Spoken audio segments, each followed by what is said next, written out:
What is one of the most memorable test matches against England in your experience? The most memorable probably beating them in 2019 in the World Cup final.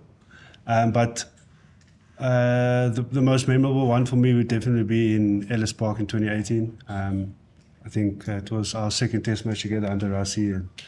And I think we were down by nearly 30 points in the first 20 or 30 minutes.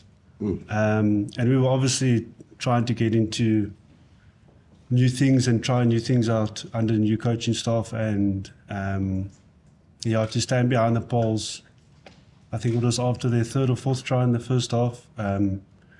We didn't have, I don't think we had any answers back then because we were still learning quite a lot. We didn't know a lot either, but we just said we're going to have to